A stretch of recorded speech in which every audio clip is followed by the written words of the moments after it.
Welcome back to the Founder and Family podcast. As you know, we are always trying to bring you some of the most engaging and entertaining guests that we can. Unfortunately, that wasn't possible today. So I've had to pull out my phone book and I've managed to get Eamonn Holmes, OBE, into the studio today. And most importantly, your daddy. My dad. Yes. Are you nervous interviewing your daddy? I am. It's a very surreal sort of experience, bit of a role reversal. This is your job. Yes, this is my job. Yeah. Speaking of jobs, did you ever think, in terms of careers, that I would have maybe followed in your footsteps down that path? Yes, I absolutely did. I mean, I think you would have made a very, very good, particularly sports reporter. Your knowledge of sport was encyclopedic, and I really did think that's what you were going to do. And I sort of pointed you in the right direction and things, but I don't know why you didn't.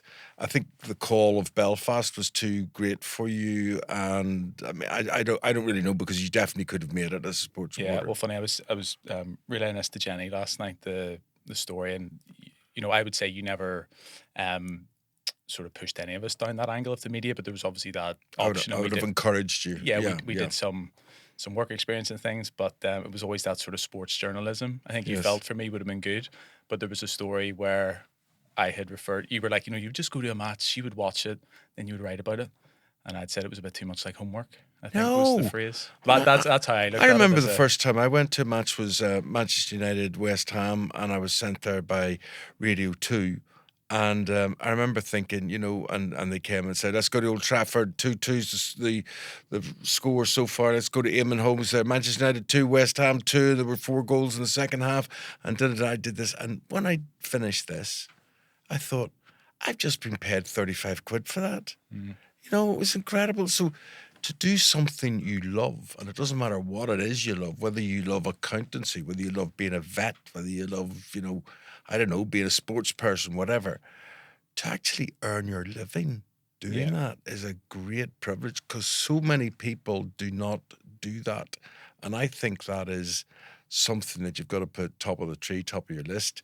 And, I was lucky. When I was 10 years of age, I knew I wanted to be a broadcast journalist, not just a newspaper journalist. I wanted to be a broadcast journalist specifically. But the thing is, nobody throughout my life, not careers, teachers, not my parents, nobody believed that I could do it. Nobody thought, well, what do you really want to do? Do you think that's is that a Northern Irish trait? Like wanting to keep people not getting too high in their station, I think it was the area and the field I was in, because you just got to say, do you know anybody in broadcast? Do you know anybody who does journalism? And the answer is probably not. And it seemed to be beyond the reach of a lot of people. It was one of those dream areas. What, you want to be on TV? Are you kidding? How do you get on TV? Fancy yourself a bit? Yeah. And it really was very difficult. It was very, very difficult to break into broadcasting, but it was more difficult to stay there. Yeah. Well, touch on that a little bit later, but I was going to say, obviously, the premise of this podcast is founders and families and business and parents balancing that lifestyle. And people might ask why I'm going to speak to you, apart from the fact that you're my dad, obviously. But you've always spoken to us about the fact that you're self-employed, you are your own business, your name is how you earn your money. Yeah. So having to do that or getting the privilege to do that for over, is it 40 odd years 45 years. Is massively impressive. And the fact that I think was it you were 21 and you were anchoring UTV? Yeah, I was 19 when I got a job on TV, and I was 21 when I was anchoring the Tea Time news programme, which was an hour-long programme called Good Evening Ulster. So it wasn't I just wasn't reading out a queue and making announcements and things like that and being a newsreader. I mean, I was an interviewer and presenter as well. And believe me, I can tell you, and I say this in my own favour, nobody gets to do that. Nobody. You look around, you switch on the telly, you switch any region you want. There is nobody at 21 doing that. There's nobody at 25 doing that. There's nobody at 27 doing that. Well, I would say thank goodness no one, some 19, 21-year-olds, like some of my staff now at 21, I couldn't imagine me doing that. The stuff that we were doing at 21 and the fact that you were hosting the news like that, it's incredible. Hosting the news, and then, you would, in those days, you would have Jerry Adams or Ian Paisley walking through into the studio, the chief constable of the RUC. you suddenly go and felt a big responsibility, and you Mhm. felt you had to get it right, and I learned how to balance interviews very, very early at Ulster Television. You know how to give both sides of the argument, not to take sides, not to say something that would be prejudicial. You can say things that are prejudicial now in GB News, for instance, but that's part of the entertainment of GB News. That's part of why people tune in. People want to hear you being, more specific on one Have an side, opinion. or have an opinion. Yeah, Mhm, have an mhm. opinion. That's where television news and broadcast has changed, because it has become not entertainment but infotainment. So you Mhm. give the information, but you got to do it in an entertaining way. Yeah. And you take that online from American channels like Fox News, and you learn from them as to how to do that. And people want to be entertained. And would that be obviously in this modern era? There's so many different ways of receiving your news, and there's so many different Yeah, platforms versus when you started out, 40 years ago. So absolutely. having to adapt to that over the years, Yeah. has that been? Have you found that natural? Have you been able to do that? Reinvent your teams like Fergie? I've found it natural enough, because I've always studied my field and my environment, and I know what comes on next. And the one thing producers, you realize, can't stand is presenters who have a brain, presenters who know what a camera person does, or what a studio director does, or whatever, and they have their own opinions and they know what goes on in that environment. Presenters who do that, as opposed to presenters, they like the idea of having presenters that they can just tell what to do, and Hmm. that's never been me. It has to be said. But you look at channels today; it is that thing, like the song says, where there are 52 channels and nothing on. Hmm. There is, if you and I, if I say, see anything good, I'd phone you quite regularly and say, anything, you watching anything at I the know. minute good? And you'd say to me, or I'd say to you, I'm watching that thing on what's that channel, what I know. who's in it? Your woman's in it. Your woman I know. is You, married you sound to. like me on Saturday trying to explain that program to you. Yeah, Um, you're it's a bit like the girls in the toy shop. There's just too many options. too What many what what what do I want? too many options, and you don't really know where you're going or what you're doing. But the thing is, we don't know, especially the channels. Where it is nowadays. Is it on Netflix? Is it on Prime? Is it on Hmm. Apple Apple, Plus? Is it yeah, on Disney. Sky? Where the heck is it? You Hmm. don't know. So it's a different environment. When I grew up, there were four channels.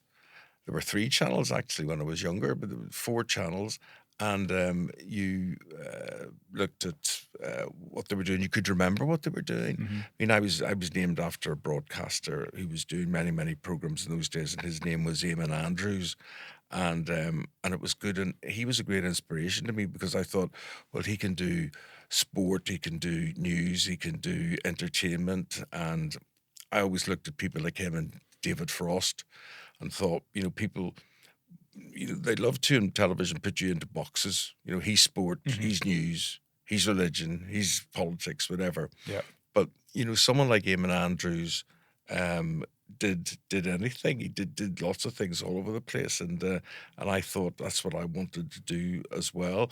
Frost was great, because Frost, people who argued against that, I would say, well, Frost comes on in the morning. Sunday morning, he does breakfast with Frost. He interviews top politicians from around the world. And then that evening, he's presenting Through the Keyhole at half Hmm. seven on ITV. And that just shows you broadcasting is broadcasting. It's nothing more than that. Yeah. Adaptability across the Adaptability, yeah. platforms. And kids programs. I used to take ideas. I used to watch kids programs and sports programs and news programs, and mix them and say, that theme music's very good, but the signs that they use and the graphics that they use would be excellent on that news program. Mm. And you find ways of conducting interviews, doing interviews, staging things in that infotainment way that people hopefully would find interesting. Do you find now, in this era of YouTube and TikToks, and then you have all your Love Islands and all that entertainment on TV, is success in broadcasting down to talent, like the people you've probably just mentioned, or is it a bit more perseverance and presence that then No, get it's people it's opportunity? it's down to profile. Hmm. There's so many idiots presenting TV programs, which makes it. I always used to sit and think, well, I may be bad at this, and people may be critical of this, but I'm better than him and her and whatever. And that used to keep me going. But what you find now is all you have to be is on a reality program, Mhm. and then the executives think you're good enough to present anything, which of course you're not. You're not. I presented a program called the National Lottery Jet Set on a Saturday night, which was the pinnacle of my career in terms of profile, in terms of what I was being paid. I did it for 5 years. It was incredible. But my motivation, I used to look and I think, Val Donegan used to have this slot, Cilla Black had this slot, Cliff Richard had this slot. You would just sit and think of all the people who had this 8 o'clock slot on BBC One over the years, and now I had it, and it was Mhm. unbelievable. I never set out to do entertainment Yeah. presenting. I mean, I was a news journalist. That's what I was trained as, and that's what I wanted to do. But what I could do was present and technically present television. Mhm. And they tried a lot of presenters for the Jet Set, but they couldn't find any that could do the lottery live, do the lottery live plus host the quiz show live and bring it in all within time. Yeah. Whereas what I could do, I could edit while we were on air. So I would know I'm going to skip the next 3 links. I'm going to go here. I'm going to do this instead of doing this big link in between. I'm going to save 30 seconds. But say, Yeah. let's now speak to Declan, see how he's got on. Declan, how you doing? And everybody would be jumping and going, well, he's just saved 30 seconds. That's great, you know. Yeah. But some people can't deal with the fact that you've jumped the script or whatever. But I knew what format the program had and where we were going, so they could trust me and they'd know he'll get us there. We'll be all right with Yeah. him. Yeah. Yeah. I couldn't imagine all the earpiece and the. I enjoy it. I enjoy No, it. I know, but you're obviously very skilled, and you sort of taught us that not everybody could do that type of No, broadcasting and TV. I would say to you that if you read a script on television, producers and directors will hate me for this, but I just know as a presenter, if you stick to the script, you're replaceable Yes, of course. because anybody can do it, right? So Mhm. my point is, I never did stick to the script. Mhm. And but I stuck to the confines that I had. You have a certain amount of time to do this item. You have a certain amount of time to do this item. This comes next. That's what you got to do. So I did everything right and correctly and within the time scale. But I didn't stick to the script. So would you say you're a bit of a maverick? I would. I'd definitely say I'm a bit Eric of a Cantona? maverick. Yes, I would say I'm. I do it right, but I want to do it differently than everybody else. I want to say, and people will say, "Oh, he's good," or "He's different," or "He's," and they can't put their finger on why. Mm. And it's because you just stick to script. I mean, where television is today, this wokeism that is through television, it's just pathetic because you just get a ri- whole raft of presenters who, hello, good evening, lovely to see you, and lovely to see you too. Yes, I'm glad to be here. You glad to be here? Yes, yes, yes. We're lovely. We love each other, which of course they don't in real life, but however, that's the way it goes. And everybody's all smiley and lovely, and no one says, you see, TV doesn't want Piers Morgan. They don't want Jeremy Kyle. They don't want Jeremy Clarkson. But these are the people that bring the ratings. But Mm. these are the people who are relevant. They're also the people who can get the channels into trouble because they will say something sure as heck that will offend somebody. Mhm. But that's what the viewers want. Yeah. The viewers want that, but a lot of executives don't want to take the risk on that. And I mean, using that as an example, when you were setting out in your career, was there much thought put into aiming the business and that your profile, or was it more I'm going to do a good job and let that reputation build? No, I don't think I did this right, Declan, but I wanted to do a good job. And I realized as I got older that the onus of me being the business. Yeah. So if I wasn't there, they only wanted me. They wanted to book me. They didn't want to book somebody else. So if you weren't there, you lost that job. What you want to do in a business profile is that the business carries on whether you're there or not. And that's Mhm. the way you can be on holiday and make money. Whereas I was on holiday, I was losing money. Yeah. Yeah. And so, as a business model, you being the personality is not wise. It's not good. But it's you just do a lot of effort, a lot of work, a Yeah. lot of responsibility, but it's all on your shoulders. Yeah. You make me think of and speaking to other entrepreneurs, very much like starting out in your business and you're spinning all the plates, wearing the different hats, and the goal is to try and take those hats off and pass that on to someone else, whether that's marketing or accounting. Yes. But at the beginning, you're doing it all, Yes. and that pressure. But with that pressure, you can't really grow. You see, but what I like about you and what you do is I know what your business plan is. I know what you want to do. I know what your aims and objectives are, and by and large, I see you reaching those. And I think that's really good. And I think I look at it and I think it's wise. It's very difficult to be you and to hand over responsibility to other people while you go and make the business grow elsewhere.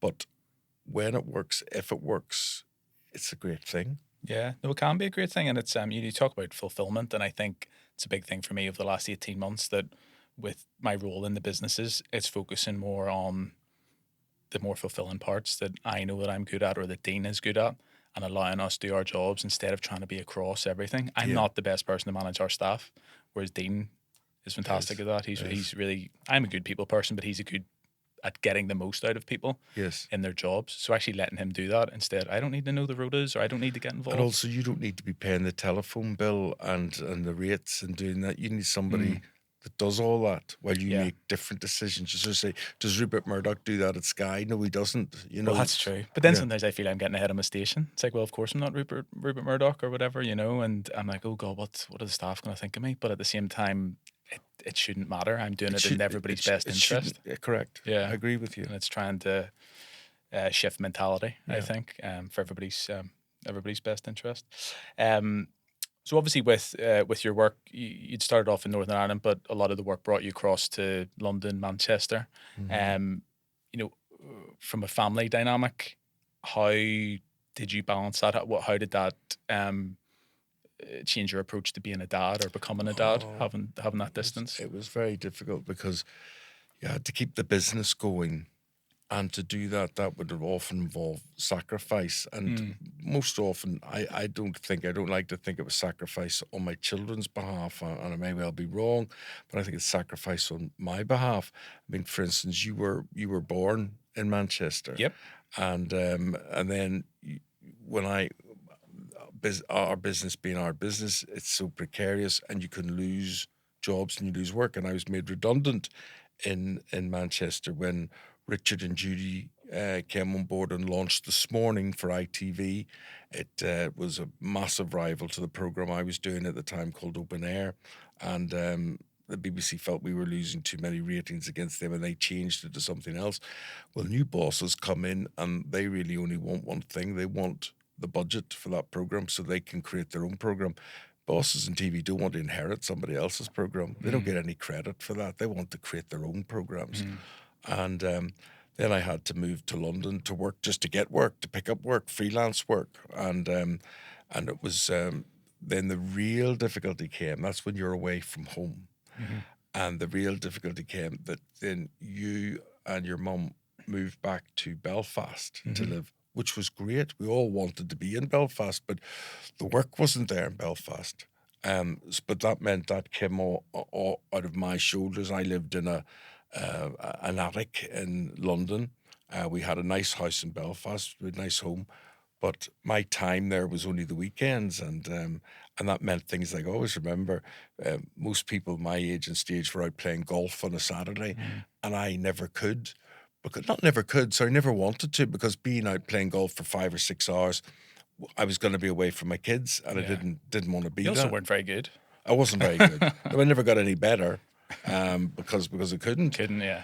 So there were those sort of sacrifices, and then as you got older, I mean, you and me would head off to football matches from Belfast, which what a trek, Hmm. planes and automobiles and I suppose when I boats, think and about it, you were probably coming back from London to yes, then hop on the the day flight with before to me. get on a flight the next day and Yeah. and go. But we had good times, There But I was had no, I honestly like that's like some of my fondest memories as a kid, like those trips and yeah, the wee small planes and remembering the city airport the way it was and um yeah, I was thinking on the drive here, I don't want to get delved into football too much because we could probably just talk all day. But the privileges that I've had of like some of the games I've been to, like I yeah, think I was counting to, I've been to 4 FA Cup finals yeah. and 2 or 3 League Cup finals, and for some reason one that always sticks out because it was probably one of my first was the cup final against Everton in '95 that we lost. Yes, But I really remember like yeah, the flight and getting the whatever the like a yeah, Match Today magazine and uh-huh, the cutout posters and yeah. I'm pretty sure that was the time that I was sitting and I was kicking the guy in front of us at the game. Like I didn't mean I was obviously just swinging my legs as a kid, and it's just wee things that stand out. But we lost that, and I think there's a photo of us outside the front of the old Wembley, and I look a bit upset.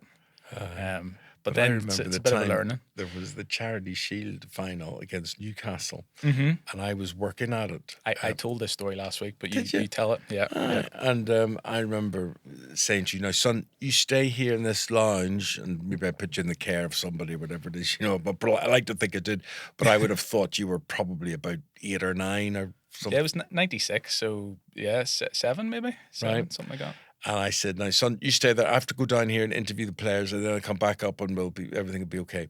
So when I came back up, I said to you, how are your sons? Everything okay? You all right? Yeah, yeah, yeah. Did you do anything? You yeah, no, fine, no, fine. Right, nothing to worry about.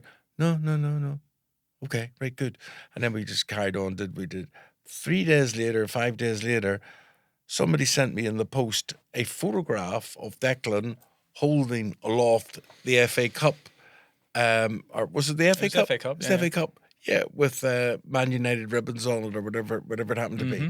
and it was. It's one of It's a my great photo. one of my favorite pictures to this day. We have it framed in the house, Hmm. and I say, son, look, what do you mean you did? Oh, yeah, yeah. Somebody came along and they gave me the FA Cup, and they said, "Do you want to hold the FA Cup?" And I said, "Yeah." And then they took a picture of me, Hmm. and I mean that was amazing. But you took it for granted, and that was it. Remembered vividly, like how heavy it was, Yeah, like as a yeah, kid. I was yeah. saying last week, I assume unlike today, where there's lots and lots of replicas, that was.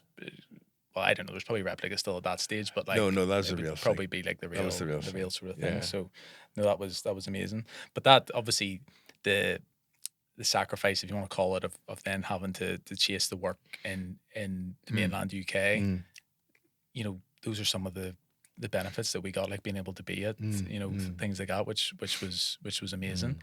mm. Um, did you think at the time, did it feel like constant like firefighting, or was it like were you able to enjoy that period at all, or was it you just wanted to be at home? I know it's a very difficult thing to say, but I had my business is very competitive, Hmm. and a lot of people may say this the same. Some people are very relaxed about their business and they don't push and they don't do. But my business, you had to be competitive. You had to compete. You had to win.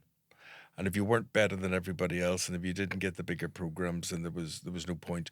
And I used to get lots of programs that people in Northern Ireland wouldn't even know about. But I used to get Friday night programs for Central TV, Central Weekend Live, massive big chat show, sort of 90-minute talk show. You walked around the audience and whatever. And I had a similar program in Tyne Tees. Newcastle would give me that, and HTVs in Cardiff, I would have it there. So that was at a time when you see television is really, really reduced. We used to have lots of local programs. I mean, Northern Ireland, you had the Kelly program on a Friday night. You don't have things like that now.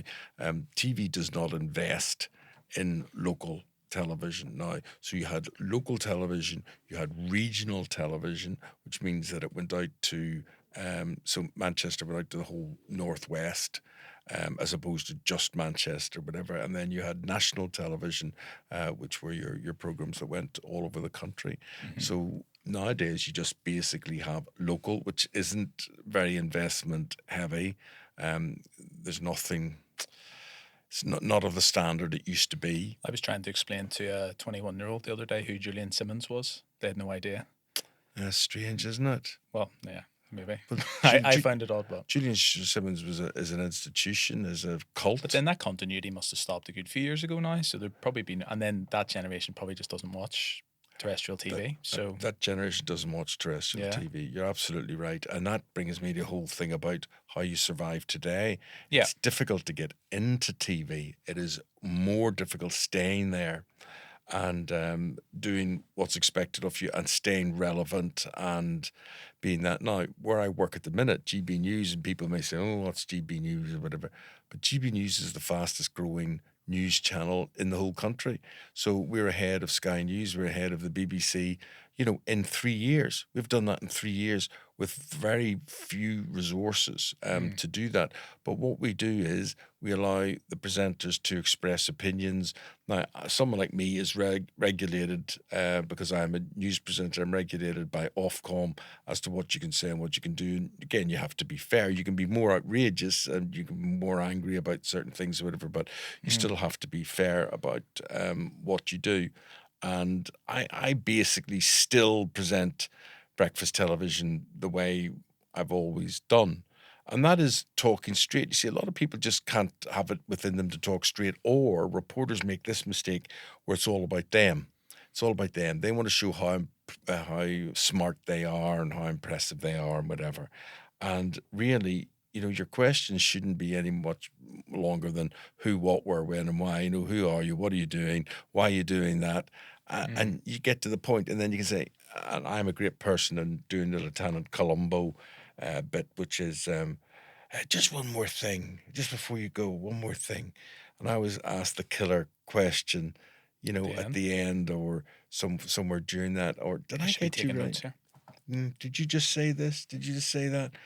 And so sometimes I'm more like a police officer interviewing people, but I don't have any particular wish or want to try and show me to be smarter than everybody else. And a lot of people say you're doing a good job at that.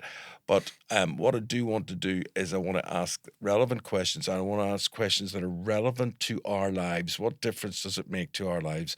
And if it makes a difference to people watching at home, should make a difference to us as well. And that is what it's about. And politicians, that's why a lot of them don't learn what to do right. They avoid the question. They don't answer. The politician would be better off saying, and the journalists have to carry a lot of blame for this as well, because if someone backtracks or U-turns, we criticize them for it. But sometimes that can be the right thing to do, or that's well done, Minister. You saw this, you saw that, and then you responded. Why did you respond, or why did you listen to what people had to say on this? And I think that's to be applauded rather than criticized. But so many, they just won't accept they're backturned or Well, whatever. I totally agree. Within certainly a business dynamic or a personal growth Yeah, area, I yeah. think you can have made a decision at a certain time in your life or have a belief at a certain time, and that should be allowed to change. Like life should be fluid, and I totally agree with you particularly with that. within business, if you can get data back on certain things, like you might, using a restaurant as an example, this is going to be a top seller, but you get data back saying that it's not. Yes. Take it off the menu or change it or change the pricing or whatever. You shouldn't just have to keep it there because you put it on at one stage. It doesn't. It Yes. isn't final. And So you read the data and you understand the data, Yeah. and that's the right thing to do. You see, I would look at my own job, and they like to put you in boxes in TV. They like to say, you do this, you're a... what box are you in? I'm not in a box. No. That's the whole Is that thing. because you don't stay in a box? I don't stay in a box, but you see, the thing is that the business would like to put you in a box. The business would like to say, now, Eamonn Holmes, he's a news journalist. But I would have had times in my life where Eamonn Holmes is a clown. Eamonn Holmes is this, he's that. What is Eamonn Holmes? He's general presenter. What is he? Yeah. Because I used to do entertainment, I used to do sport.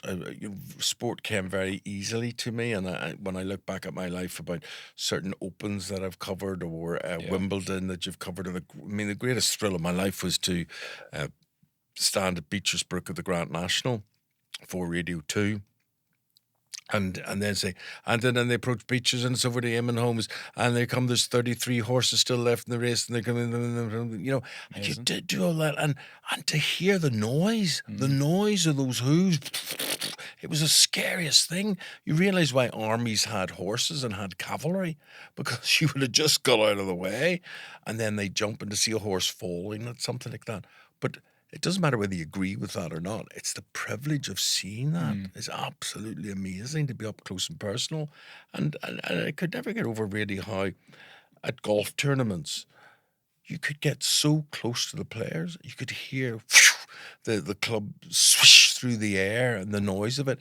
So when I look back at all these things, Declan, I'm glad I never put myself in the box. I always had TV and radio, there's always a need, and they'll go, we need somebody to do this, we need somebody to do that, who could do this? Yeah. And if your name comes up on it, that's good, that's great. What I don't like about TV and radio, they will sometimes just put inferior people. They will often put inferior people. Then you think, why are you doing that? You could have the best people. The best people. Is that a money thing? No, I just think it's a stupidity thing. I do genuinely think it's a stupidity thing. Because there's lots of people who are maybe not even in journalism, but you could say, You believe a lot of people are very poor at their jobs, don't you? I do. I Yeah. believe most people are poor at their jobs, and I could go through every aspect of life. There's a lot of occasions day to day that would prove you right. To be Yeah. honest, No, absolutely right. And certainly in my I don't interactions. even want to go into detail, but No. you can look and you can say, I think sometimes it's obvious people with no communication skills, and I worry about this Generation Yeah. Z at the minute. I mean, I would look at certain children who belong to me, and you would say, "Ask the waitress for the bill, would you?" I'm not asking for the bill. You ask the bill. You ask her for the bill. Would you just ask her for the bill? And I think, what the hell is this?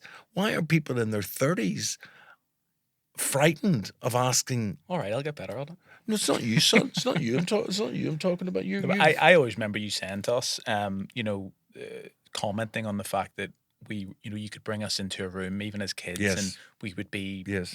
sociable and be able to speak to people. Yes, And I correct. always thought, what do you mean? Of course you go in somewhere and you're polite and No, you no. speak, and then as you grow up and working in bars, I think was an amazing thing that. Not that I particularly needed, but it sort of helped bring you out of your shell even more because you were dealing with customers face to face. But there's people that just cannot do that. Like do I not have have that to. skill I set. have to. We had a hurricane story 2 weeks ago, and I said, "Why are we not leading with the hurricane story?" And they go, "Oh, because I haven't got anybody to speak about it." I said, "What?" And I would take out my contact book and I'd go, right, it's phone so and so, phone so and so. That's a load of people to speak to, right? 20 minutes later, I'm sitting in the studio, I'm thinking, why have we not got any guests? Why have we not got any guests on the hurricane thing? And I walked out into the newsroom and I'm saying, why is there no guests? And they went, no one's answering their email. Now it's now 6:15 in the morning. Who the hell reads their email at 6:15 in the morning, right? What they don't do and what you have to tell them to do and what they take offense at doing Phone them. is pick up the phone. Pick up the phone and say, I'm really sorry for phoning you this time of the morning. Is there any chance? Could you?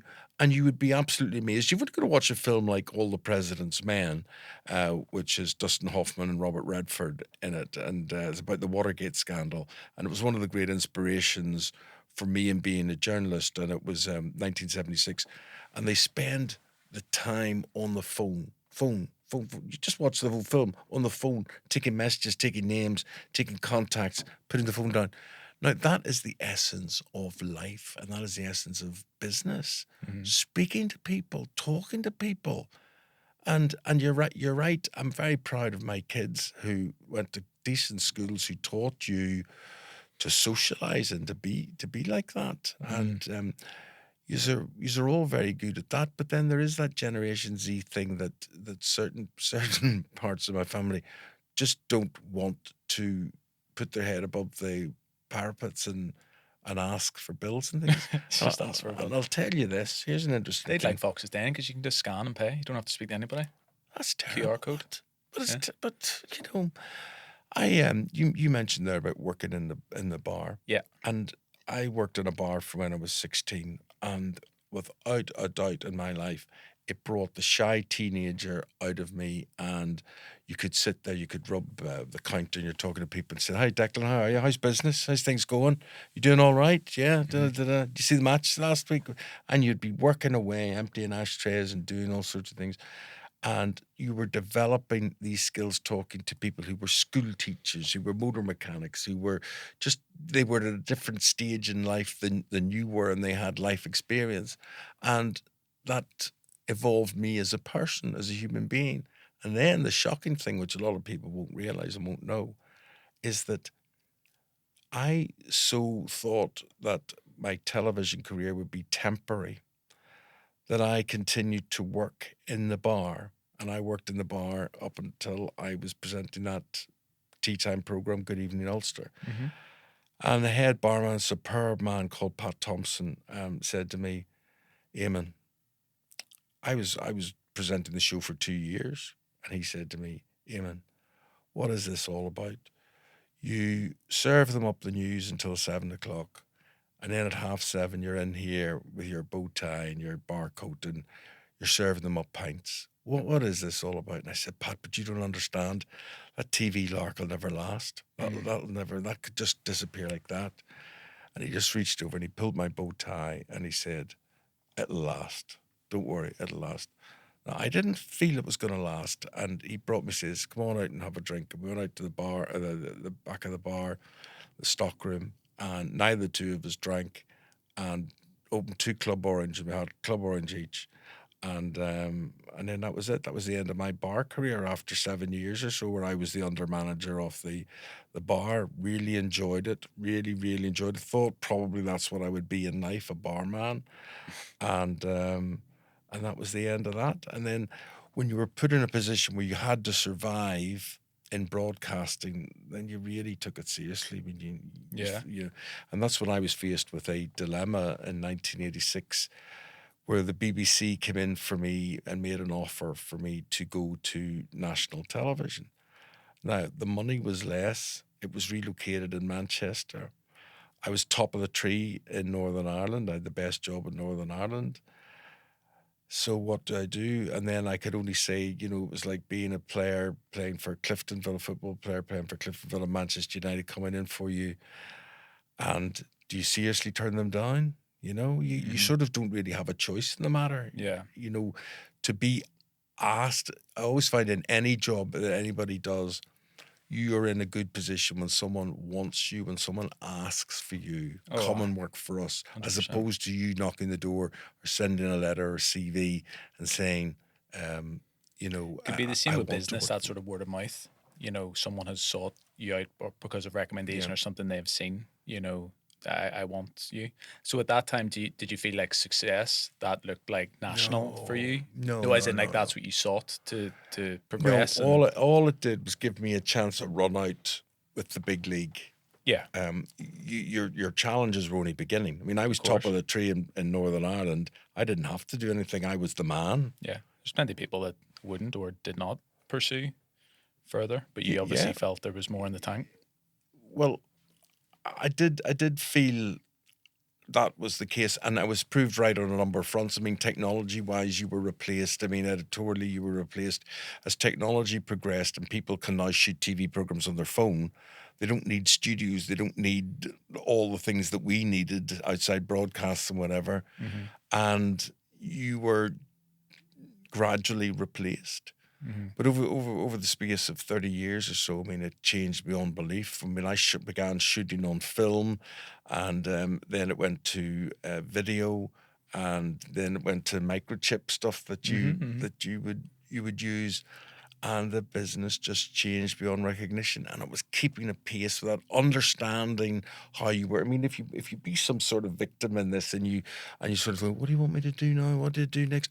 As opposed to, I was always, you put me in a room and I would always take charge. I just assumed I was Captain Kirk. I always assumed I was giving the orders, and I would say, right, lads, here's what we're going to do. Yeah. Here's what it is. Well, you And were that just high. was natural to me. I didn't Yeah. really feel I was anything. I just was a natural leader. That was Yeah. it. You're high agency. You get stuff done and a high achiever clearly and Yeah. have been very successful. I don't think it would have suited your personality to have settled and not pursued more. And the reason like I want to mention it is because the people that we've spoken to, a lot of the content I now consume, high achievers, high agency people, it just seems to be what's next constantly. It doesn't. Correct. There seems to be a You, real issue you with can't relax. celebrating Yeah. moments. Yeah. Dean and I have discussed this, and a few other people we Hmm. spoke to have the same thing. They open a brand new store for their brand. They get X amount of sales in a month, and that's a record. Whatever. Did you celebrate that? Did you enjoy it? No, I was just thinking, what's next? Immediately. But son, you know what an influence Alex Ferguson would be in me, and Mm-hmm. how much I would respect him. Alex Ferguson takes a day or a night to celebrate winning a trophy. Mm-hmm. And then the next day, it's as if it didn't happen. And he will say that, he will admit Yeah. that you're finished when you sit on your laurels and say, that was great, we're fantastic, everything's super duper, and Yeah. whatever. Now, I didn't realize that before I talked to him I say, but you didn't relish winning your first league title or whatever. I relished it, but I relished it for a night, an evening. Yeah, Next day we had to win it. Wasn't winning it was the big achievement. It was retaining retaining it. it, Yeah, winning it again, winning it the second time, yeah, and you think, right, yeah, understand that but now. yeah, no, totally. And I see the interviews of him saying that, and he was so successful. But it's just a real interesting Yeah. thing. It's like where does it end? Where does it Is end? it? And then, in this day and age, I think a lot of people would criticize you and say, but you don't find inner happiness. You don't find peace. You don't find relaxation. Yeah, And I'm not criticizing that. I do understand how mindfulness can come into these things. And you could say, yes, I've done that now. I've done that. I can tick that off my box. I can do that. And I can spend more time with my kids and whatever. My idea of spending time with my kids, when I look at it now, was I used to work in London, but I would take, the plane back on a Wednesday because it was your sports day or whatever, and I would mhm. be in Belfast no later than noon, having done breakfast television that day. And then I would be there and sports day would happen, and then, we would go out for something to eat or whatever and put us to bed. And then I'd be on, in those days, there was a 9:50 p.m. flight out of Belfast International to London, and I could be back in London by midnight again. But when I think of how many times I did that, whether for school plays or school sports days or whatever, Mhm. and you guys wouldn't even have probably realized, you were just there. They did not realize Yeah. what was involved in it. But it was a pleasure to do it. It wasn't a chore. It was a Yeah. pleasure to see your kids do things and be involved in that. And I was just delighted that I could do it. But I realize that was my way of sacrificing. It's different today. And I don't think parents of my generation were aware that they could take time off or they could work 4 days, they could do a day from home or whatever it happens to be. Is there like would there be part of you that looks at how my generation kind of approaches that parental work life Mhm. balance and is envious, or do you feel it's a bit is that a bit woke? Is that a bit It's very indulgent, but there's nothing about it you can say that's wrong. mhm. Um, I do look at it and think, how do you make that work? Or how, but if you're doing that, then you're not doing that, Yeah. and you're not across this, you're not concentrating on that. I know I would have been the sort of person that would have been constantly on the phone and constantly saying, "Yeah, right, I'm just doing, Declan, don't put that down. You'll break that. Okay. Stop that," and talking away And business and in this day and age, that's even harder with laptops, social accessibility. media. Yeah, you're Yeah. constantly in Uh, contact. So, like, I know with my coach Steve that I speak to, like, and actually a lot of the other entrepreneurs, they will put their phone on like do not disturb at certain times, or get it in another room and be like, right, I'm going to be present like with the family because you are so accessible now, like very, more so than in very, in your very. day. So I think when I look at that, I think there's a lot that I would have to learn and a lot that I could say, could I do that? I don't know if I could physically do it because you are at the behest of a company that's saying, we want you tomorrow, or we want you to do this, we want you on Yeah, Wednesday night or whatever.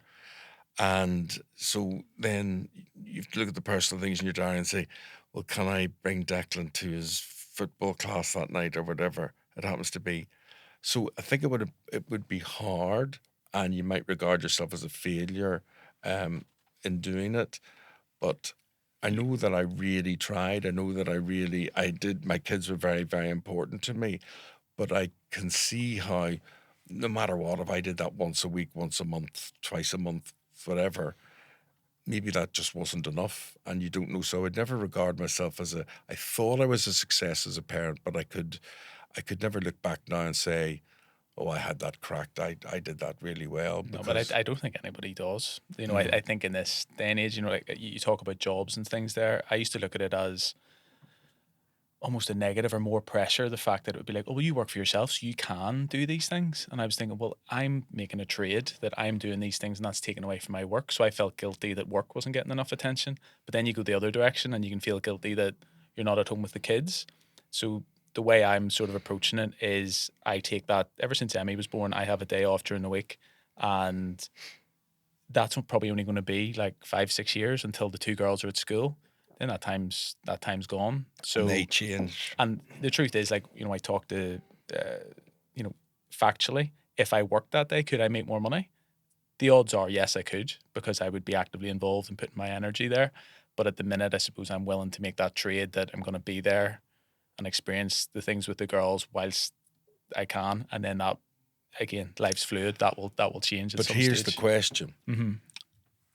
I would have to ask you, do you feel, when you look back, neglected that I wasn't there for certain things? Um, Honestly, and this might sound odd, but no, maybe deeper down subconsciously there might be something there, and that might be, there might be something as to why I'm the parent that I am, or want to be present at certain occasions and things. But Mm. it's odd. It's almost like, you know, like we went to school and, you know, kids are like, they're all in the houses. We were just used to that. You worked in London, like that was the thing, and you came home at weekends, and it was like that was our family dynamic. It was, Mm. don't know if that makes sense. It was just the way it was. It'd Mm. be like someone's dad being a And postman, and yeah, and the reason you lived in Belfast and I worked in London is your mum didn't want to yeah, live in London and didn't want to bring you up in London. And in a way, I understood that. I could yeah, see yeah, that. I mean, it would have been easier for me if you were all in London, yeah, yeah. but there's nothing, believe me, there's I know you're nothing. not too fond of it, are you? No, never have been. Yeah, And always sort of homesick. That stretch of water has always pulled me. And but yet, what I need does not exist in Northern Ireland. yeah, Um, but I do see. It's going through my head what sort of life you would have had in London and how you got to schools and to do any sort of journey. And oh my God, it takes yeah, forever, and it's busy, busy. And maybe it would be a good thing. Maybe it would have been great for you all. Maybe it wouldn't. I don't really know. But we as a people, we educate people here for export. yeah, That's the sad thing. And we've got tremendous schools, tremendous education system. But all we're doing is educating people for export because the jobs don't exist here. yeah, For us, or by and large, they don't exist here. And for those people who stay and those people who grow within the whole sector, I think that must be a great thing to earn your career and to do the job that you want and have a smile in your face about it. Must be an incredible feeling, to yeah. do that. You mentioned that a couple of times about the fulfillment, and I'd read something over the weekend that was saying, in terms of life and life expectancy, if you can live your life more in a way that there's less friction, i.e., you're doing the right things for you. That might be work, that might be lifestyle, doing the things you enjoy, or the work you enjoy, that you're going to live longer because there's less friction Yes. and tension. And I just think it's very true that if you can, you just have to try and live life the way that's right with you. But also being your own boss Yeah, helps a lot. And that absolutely. working for other And people who and don't have that your vision is No, absolutely. And well, it might be interesting to ask you why you think I've ended up in the path that I have, because for some reason I always flip back to school. I was very, I was a diligent student. I would have been very, you know, respectful and conscientious. conscientious. Mm. Yeah, you know, fairly middle of the road in terms of like smart, but I probably could have pushed myself more.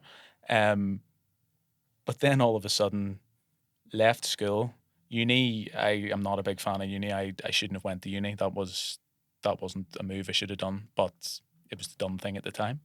It's a Um, dumb thing all the time. I yeah, mean, it's a yeah, Tony Blair mantra: education, education, education, and it's the wrong thing. yeah, Education is very, very important, and I'll explain why shortly.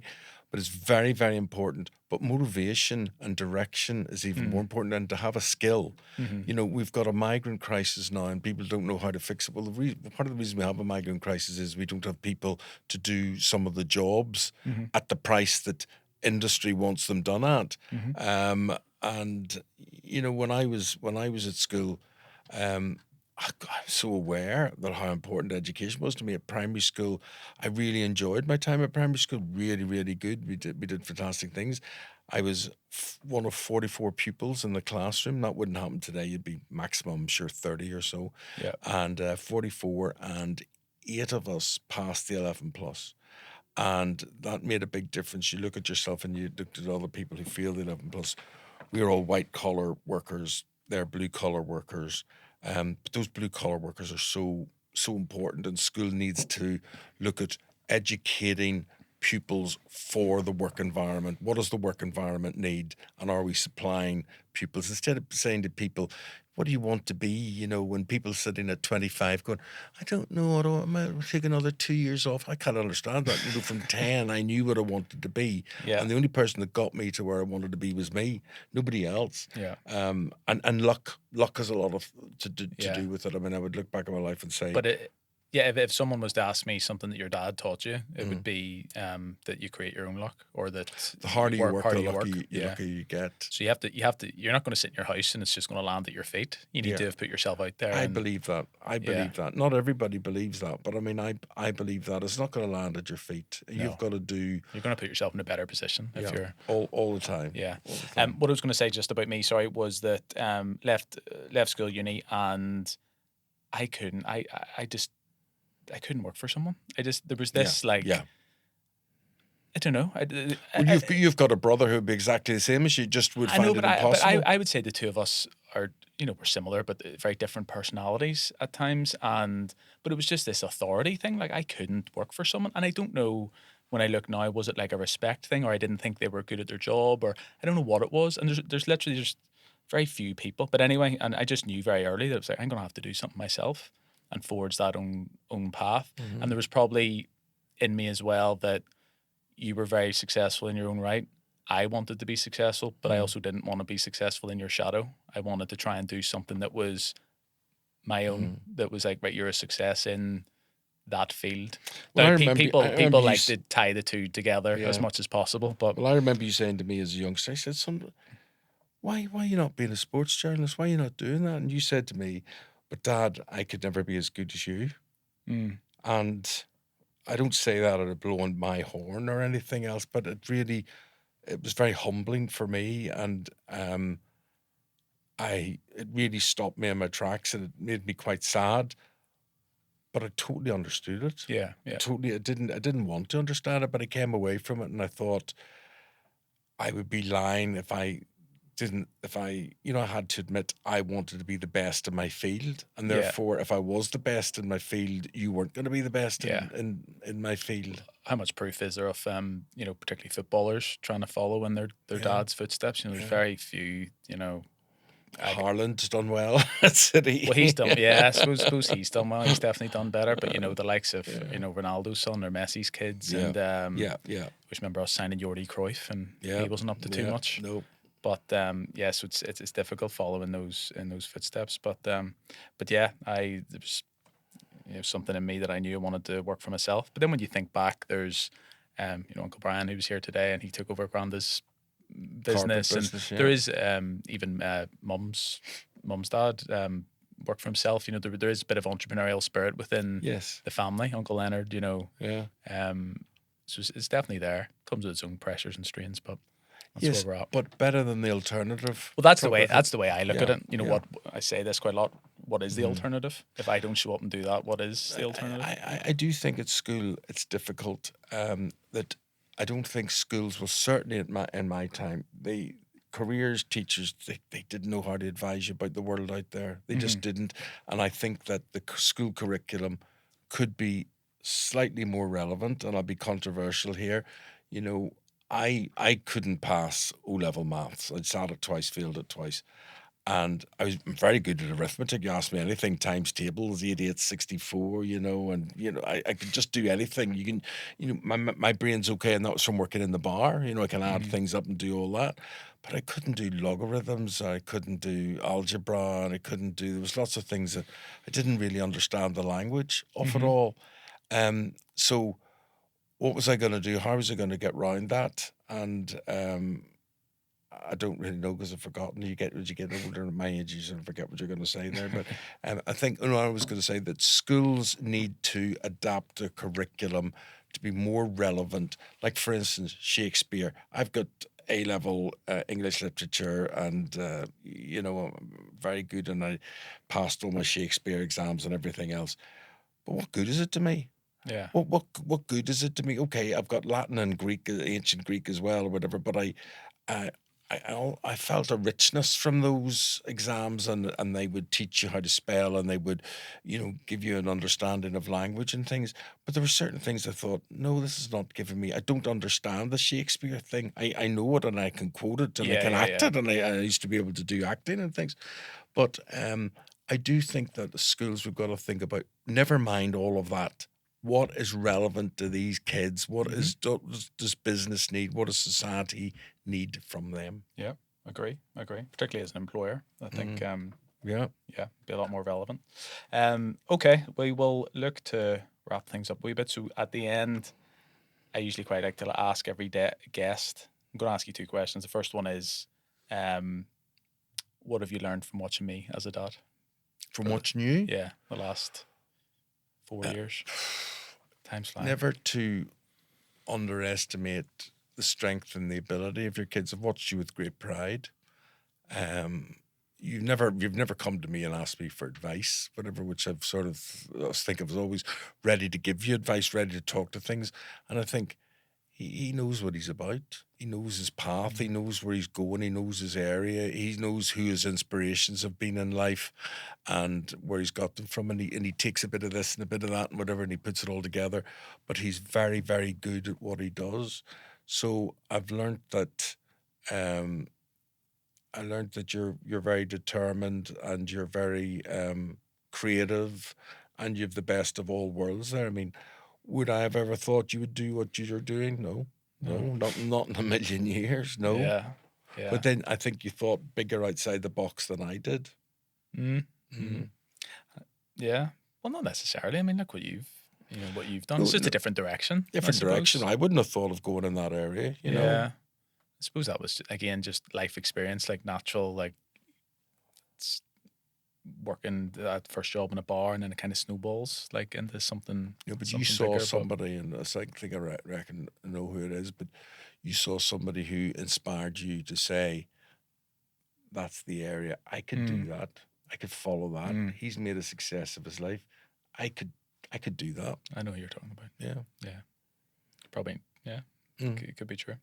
Um, and if your grandkids were going to listen to this in 20 years, 30 years, what would you want them to take from who their papa is in 2025, or what you've done and what you've stood for? Oh, well, I'll try to be a fair man, a decent man. I know I'm not a ruthless man. I know I'm not. I read rubbish about me day after day in the newspapers, and I'm what's called clickbait in the newspapers. So they just write untrue things. You sue them, it just costs you a fortune. They print apologies that nobody reads, Yeah, nobody cares. At the end of the day, it's fiction and it's entertainment for people out there, yeah, and that's what they do. And this has been explained to me by a lot of people. But Eamon, they're interested in your life. It's clickbait, it's clickbait, it's clickbait, and clickbait gets the money. yeah, So so if you click on a story on the internet or you buy a newspaper, whatever, that's what it's about. It's about raising money, and that's what they do. So, but I know I'm a decent man. I know I'm a fair man. I know I've always given youngsters opportunities. I've always talked to youngsters in my business, and I love to see kids who've got an interest in journalism and to be able to talk to them about it and be realistic with them as to what their chances are of succeeding or what. And the whole journalism has changed. I mean, I'm sure in 10 years, 12 years' time, you'll not have newspapers. There'll be no such thing as newspapers. And I mean, I love a newspaper. I love to read a me newspaper. I too. love the feel of a newspaper, Smell. the smell of a newspaper.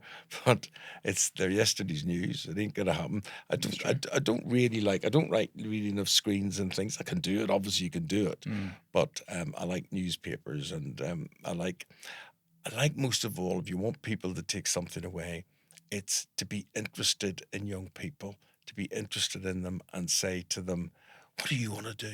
What do you want to be? I don't think there's any point not speaking to them and trying to egg out of them what they want and can you help them and can you advise them and can you point them in a certain direction or yeah. whatever. But to have a dream is great and to encourage that with kids. And you see, I look at my own job and that was a dream. That was always a dream. Yeah. And the idea was nobody believed in that dream. Yeah, yeah, but what do you really want to do? Never mind that. Mm. What what do you want to do?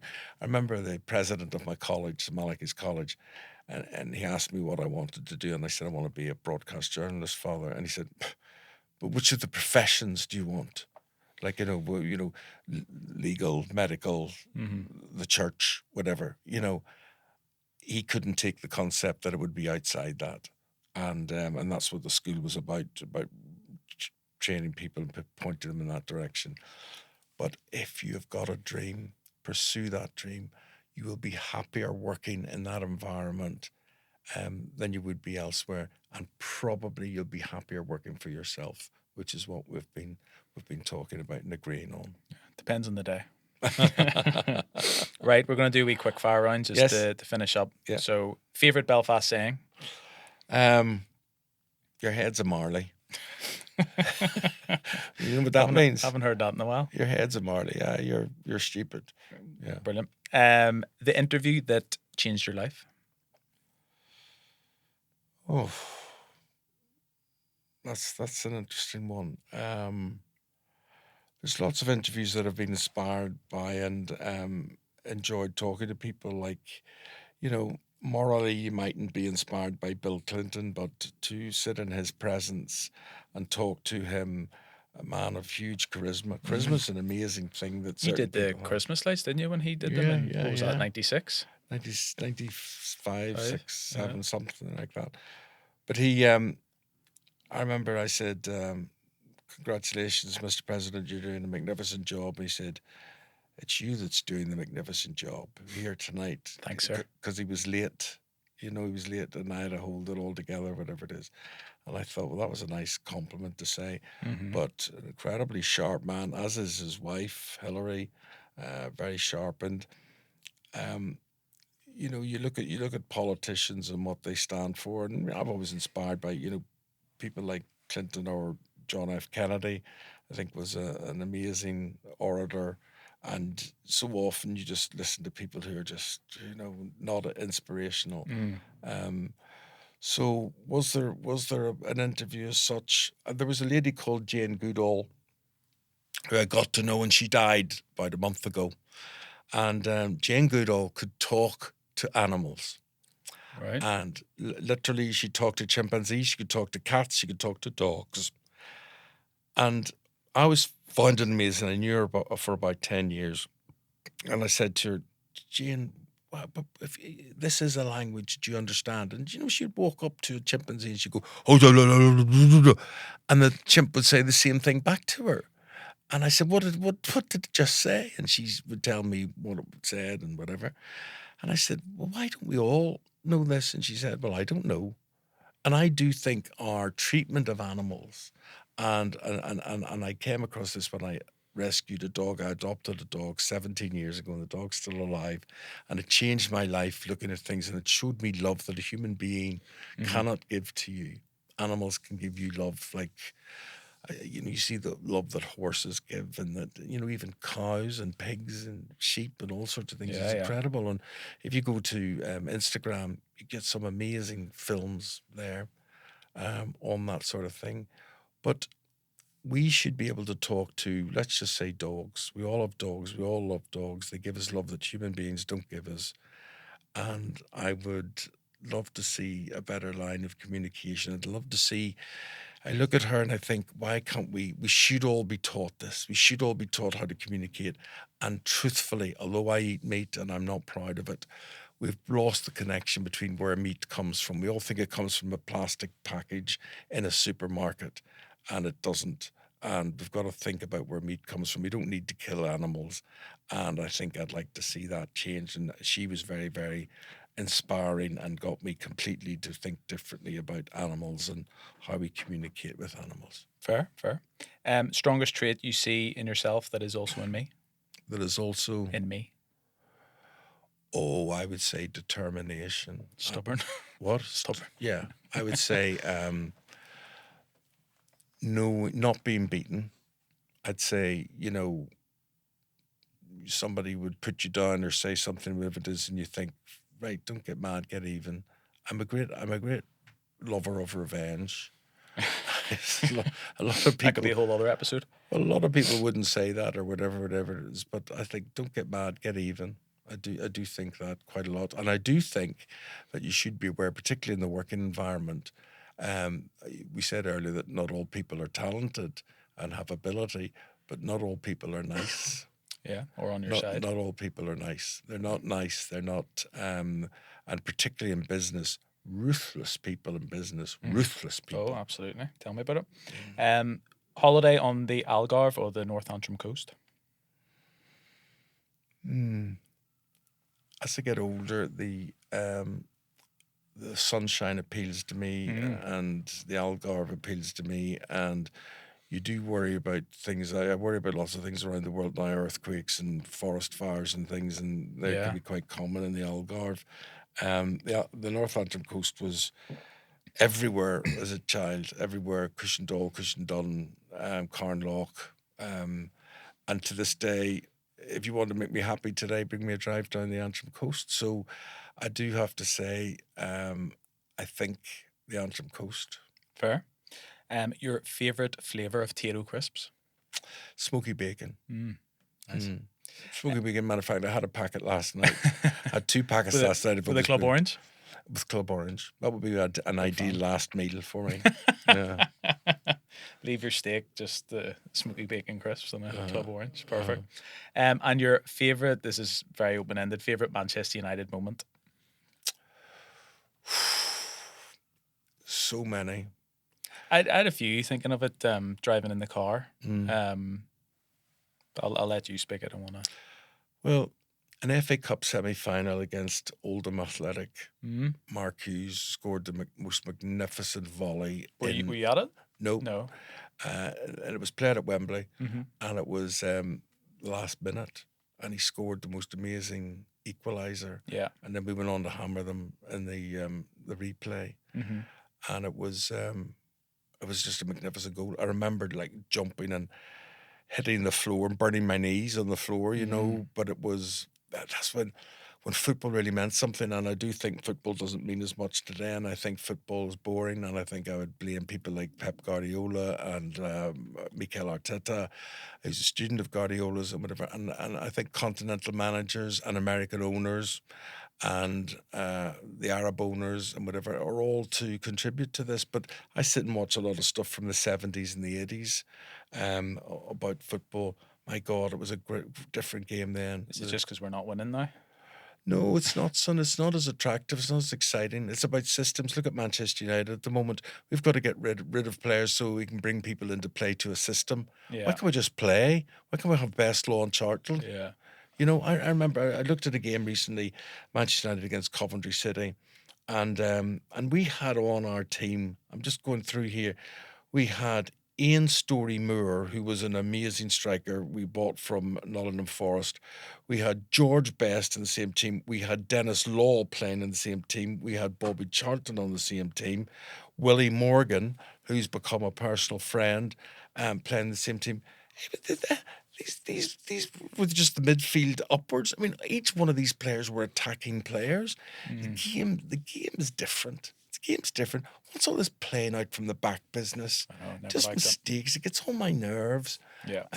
Just a trend. Just a trend. So football is the great escape, and you know, to watch football and to be brought back to when you're 10 years of age and to remember Yeah. what it was like and the magic of it and the great escape of it. That's what it's all about. I do love the atmosphere of football games, and I love going. I love visiting different grounds, and yeah, it makes me smile. Yeah, talking no, about it's hard to beat. It really brings me back to, as we mentioned earlier, us going over and being younger and everything's, the stadiums are still grand, but it was even felt even bigger then, and Yeah. seeing the pitches and for some reason I remember we went over to a United Liverpool game. It was early kickoff on a Saturday. We were a little bit late. It was like 96, 97, and Beckham wore 10 on his shirt. And we were late, and we literally came up to your seats in the Fergie stand, and he scored. We won 1-0. I remember it. And we Very saw a goal, vividly. did we? Saw it. We literally just That came was up good. and he scored. Whew. But yeah, some great memories over the years. Hopefully some more to come.